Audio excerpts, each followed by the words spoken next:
स्वागत है आपका एक और नए वीडियो में। आज के इस वीडियो में मैं आपके साथ शेयर करूंगा वेबसाइट अपडेट्स को लेके। काफ़ी सारे लोगों की वेबसाइटें डाउन जा रही है और कोर अपडेट्स आने की वजह से ये सबसे ज़्यादा प्रॉब्लम्स फेस कर रही हैं वेबसाइटें। तो यहाँ पे मैं आपको तो गूगल कोर अपडेट्स क्या है और उसको कैसे आप ध्यान में रख के काम कर सकते हो, कैसे आप अपनी वेबसाइट को, जो भी वेबसाइट की ट्रैफिक लगातार डाउन जा रही है उसको कैसे आप मेंटेन कर सकते हो, इसके ऊपर हम बात करेंगे। साथ ही साथ हम ये भी बात करेंगे कि कोई नीच है, कोई बेहतरीन, अगर आप नीच के ऊपर काम कर रहे हो, कोई अच्छी नीच के ऊपर आपने काम कर रखो, तो उसके अंदर अगर आपके वेबसाइट में कोई इम्पैक्ट पड़ा हुआ है और अभी तक रिकवर नहीं हुआ है तो उसे कैसे आप जो कि रिकवर कर सकते हो। सिंपली अगर हम बात करें तो यहाँ पे देखो, इसके कोर अपडेट्स आने के बाद जो गूगल का कोर अपडेट आया है उसमें स्पैम पॉलिसी भी लागू की गई है। और उसके अंदर अगर हम बात करें तो ये 2024 का, जो कि इसमें अगर हम बात करिए आप देख सकते हो 2024 का सबसे, अगर हम बात करें, खतरनाक अपडेट था। और इसके चक्कर में अगर हम बात करें काफ़ी सारी वेबसाइटें डेड पड़ गई। यहाँ पे मैं मेरी वेबसाइट की बात नहीं कर रहा हूँ, मैं और भी वेबसाइटों की बात कर रहा हूँ जो कि डेड पड़ गई हैं। उनके अभी भी उनके जो कि जो ट्रैफिक है, जो इंप्रेशंस है, जो अगर हम बात करें उनके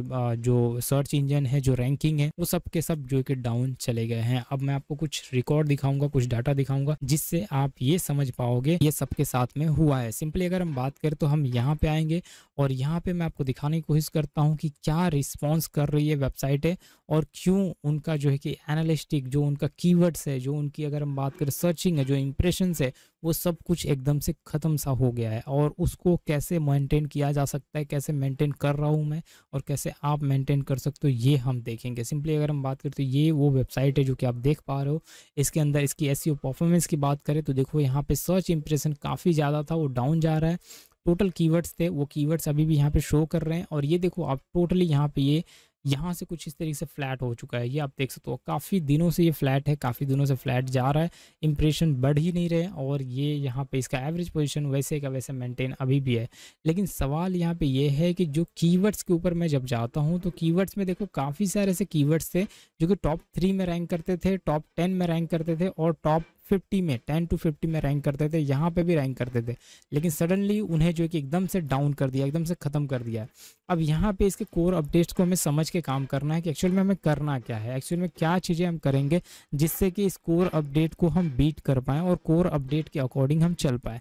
तो सिंपल सा तरीका है यहाँ पे कि इसने जो मेंशन किया है इसके अंदर उसको आप अच्छी तरह से रीड करोगे। लेकिन जो कुछ पॉइंट्स हैं, इंपॉर्टेंस पॉइंट है, वो मैं आपको बता देता हूँ कि आपकी आर्टिकल्स जो है ये, अगर हम बात करें तो डुप्लीकेट आर्टिकल्स नहीं होनी चाहिए। दूसरी बात अगर हम बात करें तो जो अभी का अपडेट आया है, जो कोर अपडेट आया है, इससे डाउन तो गई है लेकिन हो सकता है किसी के अप भी जाए और किसी का डाउन भी जाए। और हो सकता है किसी का डाउन ही रह जाए और किसी का जो है कि पूरा डाउन से अप हो जाए और अप ही रहे।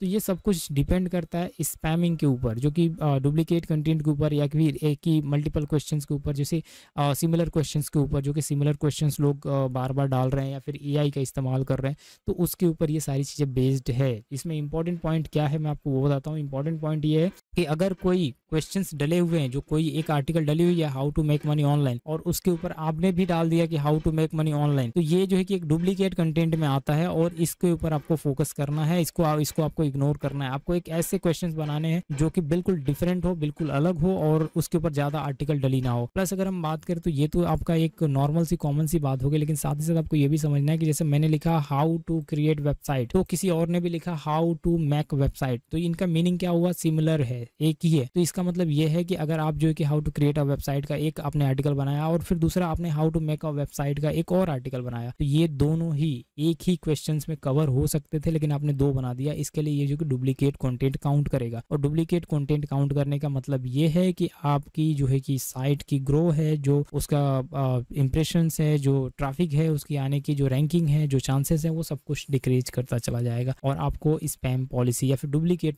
कंटेंट में उसे काउंट करना शुरू कर देगा। अगर आप एआई का इस्तेमाल कर रहे हो, एआई के जरिए आप कंटेंट लिखते हो, एआई के जरिए आप ट्रैफिक लाने की कोशिश करते हो, एआई के जरिए आप कंटेंट बना रहे हो, चाहे वो पेड हो चाहे प्रीमियम हो, तो उसमें भी कुछ चीज़ें आपको ध्यान रखनी है। वो चीज़ें मैं आपको बता दूं कि ये ऐसा नहीं कि गूगल बोलता है कि एआई नहीं इस्तेमाल कर सकते हो, इस्तेमाल करो, विदाउट कोई प्रॉब्लम के आप इस्तेमाल कर सकते हो। लेकिन पूरा का पूरा कॉपी करना, पूरा का पूरा एआई से उठा लेना, पूरा का पूरा एआई से पब्लिश कर देना, फाइल बोर्ड का इस्तेमाल करके रीराइटिंग करके उस तरीके से आप पब्लिश करना, ये सब बेवकूफ़ी है और सब सब कहीं ना कहीं आपके टाइम वेस्ट करने का एक तरीका है। तो इससे आपको बचना है, इससे आपको सेफ रहना है, उसको मॉडिफाई करना है, यूनिक कर बनाना है, कुछ अलग बनाना है, कुछ बड़ी आर्टिकल बनानी है, कुछ छोटी आर्टिकल बनानी है। और 300 वर्ड्स की आर्टिकल को वो काउंट ही नहीं करेगा आज के बाद से, इतना आप ध्यान रखिएगा। छोटी आर्टिकल लेंथ वाली आर्टिकल्स को वो कभी भी काउंट नहीं करेगा। तो उम्मीद करता हूँ ये वीडियो आपको समझ में आई होगी और काफी कुछ चीजें इसमें क्लियरिटी आपको समझ में आई होगी। अगर आप जो है कि इसके कोर अपडेट के साथ में काम करोगे, डेफिनेटली आपकी प्रॉब्लम्स को फिक्स कर पाओगे। तो आई होप जो वीडियो आपको पसंद आएगा। मिलेंगे नेक्स्ट वीडियो में, बात करेंगे और वीडियो के बारे में। तब तक के thanks for watching, bye bye.